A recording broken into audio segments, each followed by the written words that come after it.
Governor Maura Healey is our guest this morning. Let's go on the record. After her historic election, the many challenges of governing, from the migrant crisis to the MBTA to tax relief, and that's just for starters, and that's just year one. The governor is here. Let's go on the record. From WCVB Channel 5, the inside word from Washington to Beacon Hill. Today's newsmakers are going on the record. Welcome to OTR, everyone. I'm Ed Harding, along with News Center 5's political reporter Sharman Zachetti. It's great to have you with us. As you can see, Governor Maura Healey is in the chair. Great to have you, Governor, as we kick off November. Good to see you. Thanks for your time. Well, great to see you both. Thanks for being here. We want to start with the migrant crisis. This is a big story. Last week, a judge upheld your decision to cap the number of families in the state shelter system at 7,500. Now, where do new arrivals go once this cap is reached, which we expect to happen very soon? We expect to reach it soon. And what I've said, Sherman, for a while now is we've just reached capacity here in terms of the physical space where we can house people, the number of service providers who are out there to provide services, and also the funds to pay for this. So what we're doing is two things. One, we've got a number of folks who are in shelter, and we're working with them on work authorizations and ways to get these families actually exited from shelter and into community. That's important. The other thing that we're doing is doing all that we can to call on the Biden administration for additional assistance. We need funds, we need space, and the like. But at the end of the day, we've just reached this limit here. We're also making sure, though, that as people come through, that we are providing them and redirecting them to other services that are out there. We're making sure that they have clothing, food, their triaging is happening and will happen to make sure that we're prioritizing placements. It's not to say that we're shutting down shelter. We are not. I want to be really clear with the public about that. But we are moving to a phase, given the exponential numbers that we're seeing here every day in the Commonwealth.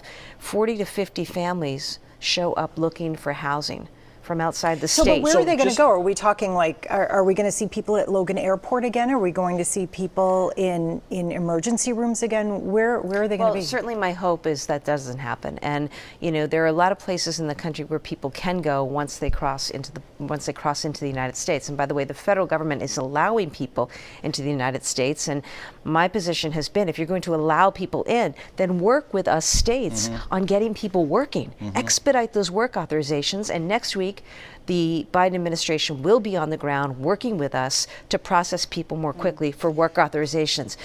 What we're hoping to see, though, is that we see fewer numbers coming in and we're able to create more capacity by exiting more people from these shelters. It's also the case that we've had churches and other organizations step up and, partner with us on placing people. When you talk about 7,500 families and 40 to 50 families a day, that's not 7,500 people.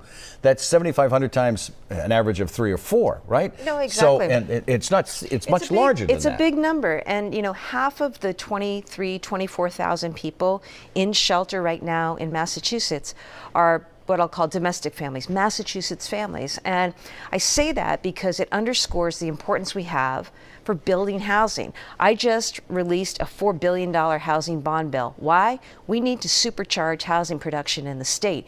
Housing is out of reach for too many. And it's not just an issue of the affordability of housing or lack of affordability for families. It's also a competitive issue when it comes to business, because businesses are increasingly unable to attract and retain workers absent more housing, more affordable housing in the state. I do want to keep it on the migrant crisis for now. If the legislature does approve the $250 million that you've asked them to approve, will you lift the cap? The $250 million that we requested, Sherman, was money that it would take to pay for the existing numbers, what we estimated to be the existing numbers at the end of September through the rest of the year. So that was several thousand fewer people. Well, it was certainly several hundred fewer people. It was based on, it was really based on sort of a freezing of the numbers that we have today and what it would take to house people through the remainder of the fiscal year. So it doesn't actually fund additional capacity, so which is to leave the cap in place. What we need to do is continue to work on exiting people out of shelter by getting them working. And God knows there are so many employers here who are willing to put people to work. And we need to also work, to get the Biden administration and Congress to pass the kind of reform that they need. I've been talking with governors Republican and Democrat around the country. There is so much agreement right now among states about what needs to happen. There are employers and states who are willing to take people if people are able to work, right? But we need Congress to enable that to happen. And obviously there are things that we need to do down at the border in terms of reform. But I've got to manage the situation for the moment that we're in. I'm proud of the way that Massachusetts has stepped forward. So many people have stepped forward to make sure that people are covered. But we certainly need the housing bond bill to pass because we need more housing generally out there to drive down the cost. Because part of exiting people, of course, is can they afford to rent somewhere, right? Is there a unit somewhere? Right. So we've got to have that happen. We've got to get people working, which we're really focused on. And I'm going to continue to ask for funding and support from the federal government. And should the right to shelter law be changed at all, in your opinion? That's up to the legislature. And, you know, it's certainly the case that the right to shelter law, when it was passed many years ago, did not contemplate a situation where geopolitical forces are leading to mass migration, not just into this country, but into Europe and elsewhere. So, you know, what I've got to do as governor here in the state is do my best to make sure that we are expediting work authorizations, getting people working, getting people out of shelter, and then taking care of those who are within our shelter system. And again, to the number of Massachusetts families who are experiencing homelessness right now or on the edge, that's why I've been so focused on affordability, which gets to our housing bond bill. It gets to the tax cuts that we recently delivered. Much of that relief is going to those folks who are particularly vulnerable. It's important stuff. We got to make this state more affordable generally. All right, I want to move to the tragedy, unfortunately, that happened in Maine, the shooting death of a young Salem State University basketball player last week, a young man that you actually met at the State House. Now, that has put increased focus on a gun reform bill. It's making its way through the legislature. The House has approved its own version. The Senate is working on a version. Do you think the Senate needs to move quicker on this? The Senate president has said she wants to get something on your desk by the end of session. Do you think it should be a little quicker? Well, what I think right now, we're seeing a few things, Sherman. And, you know, I was so sad when I heard the news that, you know, Carl was shot and killed the other day. He was in our office with his basketball team celebrating their state championship win out of Worcester's North High School just a few months ago. And that followed another shooting death on campus at Worcester State. Youth violence, you know, we see it a lot in Massachusetts, and we've got to do everything we can to end that. We also have a situation in Lewiston, and you know, close friends with Governor Mills, and what a devastating situation, and one we're not immune from here in Massachusetts. It speaks to issues of mental health and the work that we need to do, the way that we need to make sure that systems and agencies are talking to one another, identifying risks, and then, you know, making sure that people are empowered with what they need to do to take guns away from those who are a danger to themselves and to others. And my heart goes out to the victims of all of these tragedies. Senseless violence. Do you want to see a bill quicker? I'll work with the legislature here as I always do on anything that gets to my desk.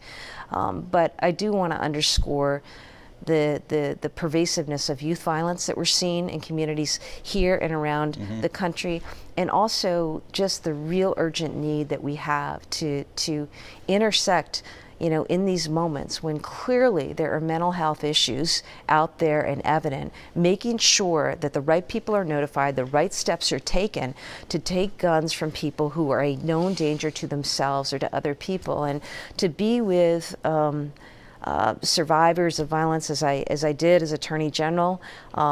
Again, my heart goes out to them. We were touched here in Massachusetts. You know, we have close ties to Maine and Lewiston. Stephen Vasello, one of the victims, of course, was from Massachusetts.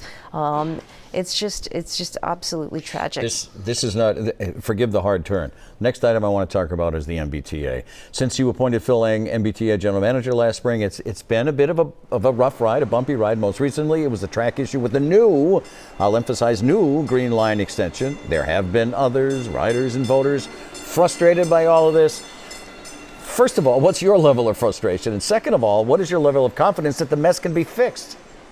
I have a high degree of confidence that the mess can be fixed. I have a high degree of confidence in Phil Eng. I mean, he's come in, I put him in charge. He's made wholesale changes when it comes to management and operations. He's hired 1,000 new workers, which is what I promised a year ago almost. And he's also delivered on projects in the short term, making good on commitments. He's an engineer, he's a transportation expert. It's going to take time. I mean, but how much time do you think it's going to take? Well, we're going to question. It is the question, and trust me, that is something we are laser focused on. I want it done as quickly as possible. Just the other day, he completed on the Red Line the Ashmont Mattapan fix, and he got that done, ahead of schedule. He's delivered time and time again on smaller projects, and obviously what we want to do is see all the slow zones eliminated, the repairs made, and we want a safe and reliable T. It's a public good, public transit. Which is certainly a goal that everyone strives for. But forgive the indelicate nature of this question. You keep putting paint on a pig, it's still a pig. Well, I think that what I want people to understand is it's different now. Okay, I mean, look at the Green Line extension. Okay, I didn't love the fact that this was opened a year ago without bridge work being done, and apparently with the wrong size track put in place. Happen? Well, that happened under a different watch. Oh, I know, but here's what's important, Ed. Okay, we identified it, and we're fixing that. And that will be addressed before the end of the year and fixed. And it's just an example of the way we're operating. As I say, it comes down to leadership, management, and personnel. And with the 1,000 new workers that we have, with the new management in place, with a new approach, I mean, we were using, it turned out, old school ways of handling things. I mean, some of these slow zones, there were metrics and measures put in place that make no sense. What do you for mean, a old modern school ways? Just the imposition of certain conditions, a 3 mile per hour slow zone. It turns out no one else is doing that in the country. So here, with a new team, we're bringing new eyes to this, and we're going to knock this down. We really will. It's going to take time, but trust me, this is so important. I mean, the number of people who we need as a matter of economic growth and development, getting people into and out of the city of Boston, for example, but across the state, it is absolutely imperative that we serve up as quickly as possible a T that is safe and reliable. Every day we are making progress. I'll be out as soon as I know what the estimate is going to be. We're working through that right now, what the public can expect in terms of when all those slow zones will be eliminated. But we're laser focused on this, and yes, I have confidence in Phil Eng.